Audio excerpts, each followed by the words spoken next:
Breaking news చూస్తున్నాం. Parliament ఎన్నికలపై Telangana Congress focus చేసింది. అందులో భాగంగా ఈ నెల 3న పీసీసీ విస్తృత స్థాయి సమావేశం నిర్వహిస్తుంది. ఈ సమావేశానికి సీఎం రేవంత్ సహా మంత్రులు హాజరు కానున్నారు. అయితే ఏఐసీసీ ఇన్ఛార్జిగా దీపాదాస్ మున్షి తొలిసారిగా ఈ సమావేశంలో పాల్గొనున్నారు. అలాగే కార్పొరేషన్ పదవులపై కూడా క్లారిటీ రానుంది.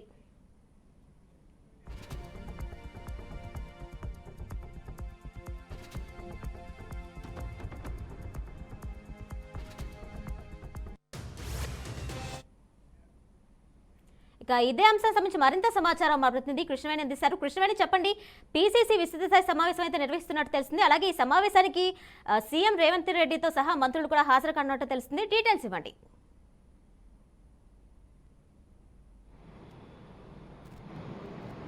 రైట్ కిరణ్మయ్, ఈ నెల 3వ తారీఖు పీసీసీ విస్తృత సమావేశాన్ని గాంధీ భవన్లో నిర్వహించనున్నారు. దీనికి సంబంధించి కూడా ఇది లాస్ట్ సండే రోజు కూడా దీన్ని నిర్వహించాల్సింది ఉంది. కానీ ఆ రోజు సీఎం రేవంత్ రెడ్డి కలెక్టర్లతో అత్యవసర సమావేశం కావడంతో కూడా దీన్ని పోస్ట్పోన్ చేయడం జరిగింది.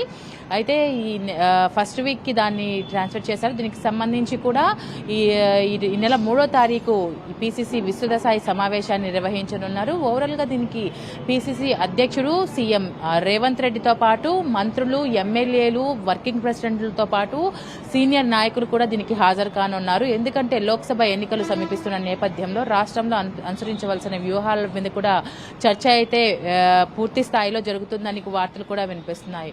మరొక వైపు రాష్ట్రానికి ఇన్ఛార్జిగా వచ్చిన తర్వాత దీపాదాస్ మున్షి ఈ సమావేశంలో అయితే పాల్గొనున్నారు. లాస్ట్ టైం ఎన్నికల అబ్జర్వర్గా వచ్చారు. ఇక్కడ రాజకీయ పరిస్థితులన్నీ 3-4 నెలల పాటు ఇక్కడే స్టే చేశారు. ఇక్కడ ఉన్న నాయకులందరినీ దగ్గర నుంచి ఆమె పరిశీలించిన పరిస్థితుల్లో కూడా ఖచ్చితంగా లోక్సభ ఎన్నికల్లో 12 నుంచి 14 స్థానాలను చేజిక్కించుకునే విధంగా కాంగ్రెస్ అడుగులు వేస్తున్నట్లుగా తెలుస్తోంది. దీనికి సంబంధించి ఇక్కడ నేతలకు ఎలాంటి ఇన్స్ట్రక్షన్స్ ఇవ్వబోతున్నారనేది కూడా ఒక కీలకంగా మారనుందని చెప్పొచ్చు.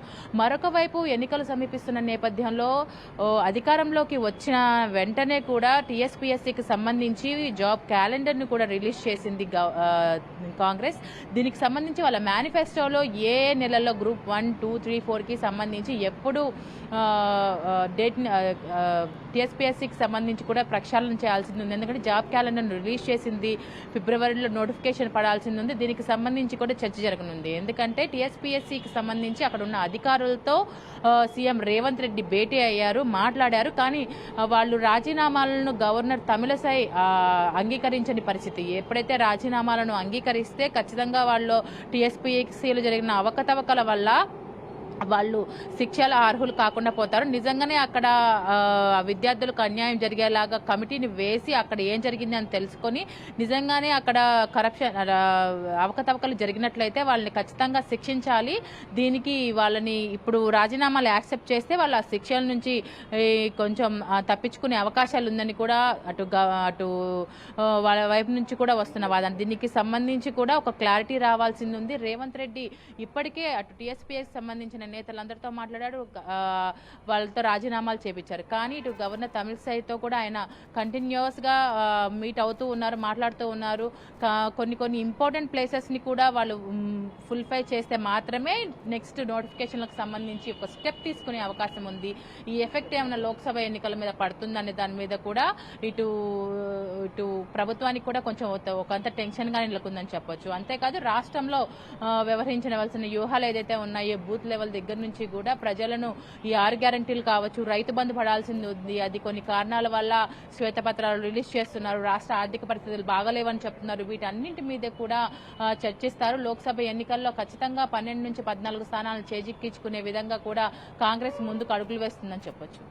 అయితే ఈ సమావేశం నేపథ్యంలో కృష్ణవేణి, కాంగ్రెస్ లో అంతర్గతంగా ఎలాంటి చర్చలు జరుగుతున్నాయి?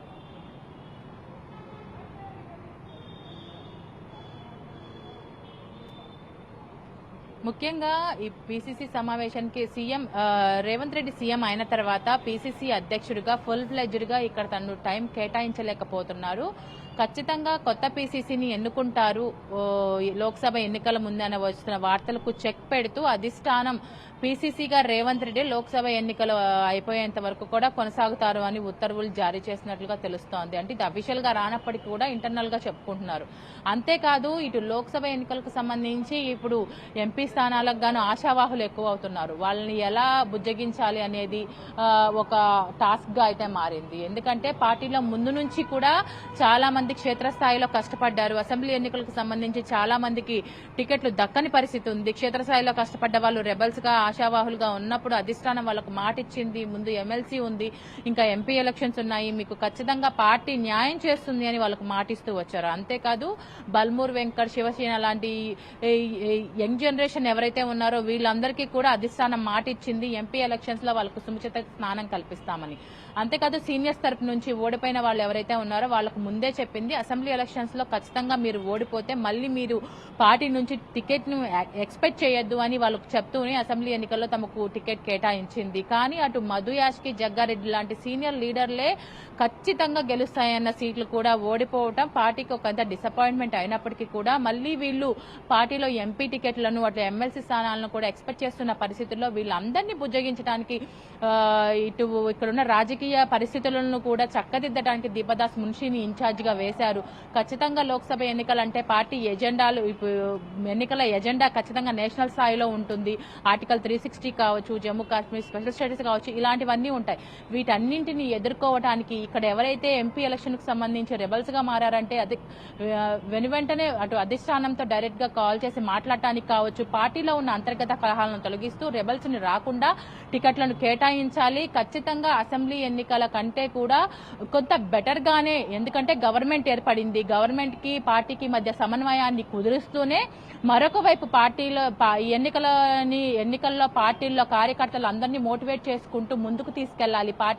పార్టీలో అనుకున్న స్థానంలో 12 నుంచి 14 సీట్లను సాధించాలంటే ఖచ్చితంగా పార్టీ క్రమశిక్షణతో కూడిన బాధ్యతనైతే వ్యవహరించాల్సి ఉంటుంది. దీని అన్నిటి మీద సంబంధించి కూడా పార్టీలో ఒక క్లారిటీ అయితే రానుంది. ఎందుకంటే పీసీసీ ఖచ్చితంగా మారరు అంటున్నారు. ఒకవేళ పీసీసీని మార్చాల్సి వస్తే గనక ఎలక్షన్స్ ముందు బీసీలకు వస్తుందా, లేకపోతే రెడ్డిళ్లు కొంతమంది ఓడిపోయిన లీడర్లు ఎక్స్పెక్ట్ చేస్తున్నారని మన మధు యాస్కి మీడియాతో జరిగిన చిట్ చాట్ లో అయితే ఆయన చెప్పడం జరిగింది. ఇలాంటి కీలక వార్తలు ఎలక్షన్స్ ముందుకు వస్తున్న నేపథ్యంలో ఎలా పార్టీలో కొంచెం చీలికలు ఏర్పడే అవకాశం ఉంది. కాబట్టి సీఎం రేవంత్ రెడ్డినే పీసీసీ అధ్యక్షుడిగా కొనసాగిస్తూ అధిష్టానం ఒక క్లారిఫికేషన్ అయితే ఇస్తుంది అనే వార్తలు కూడా బయటకు వస్తున్నాయి. మరొక వైపు ఎలక్షన్స్ లో టికెట్ ఆశావాహులతో మాట్లాడటం, వాళ్ళని బుజ్జగించటము, ఖచ్చితంగా గెలిచే సెగ్మెంట్లో అటు ప్రజాక్షేత్రంలోకి వెళ్లటం, ప్రజల మనసులు గెలుచుకోవడం. ఎందుకంటే లాస్ట్ టైం వాళ్ళు ఎక్స్పెక్ట్ చేసిన సీట్ల కంటే 10 సీట్లు, అంటే గవర్నమెంట్ ని ఫామ్ చేయాల్సిన సీట్లు వచ్చినప్పటికీ కూడా 75 నుంచి 80 సీట్లను కాంగ్రెస్ ఎక్స్పెక్ట్ చేసింది. కానీ ఆ నియోజకవర్గాల్లో ఎలాంటి తప్పులు జరిగాయి, లోక్సభ ఎన్నికల్లో ఇలాంటివి ఏం జరగకూడదు. ఖచ్చితంగా 17 స్థానాలకు గాను 14 స్థానాలను కొట్టాలి, మిగతా 3 స్థానాల్లో టఫ్ పొజిషన్ ఇవ్వాలంటే ఇప్పటి వరకు సీనియర్ నేతలు మాట్లాడిన ప్రతిసారి ఇలాంటి కామెంట్స్ చేస్తున్న నేపథ్యంలో కట్టుదిట్టంగా వాళ్ళైతే ప్రణాళికలు అయితే తీసుకుంటున్న పరిస్థితులు అయితే కనిపిస్తున్నాయి. దీనికి సంబంధించి ఈ పీసీసీ కార్యవర్గ సమావేశం అయితే చాలా కీలకంగా మారనుందని చెప్పొచ్చు కిరణ్.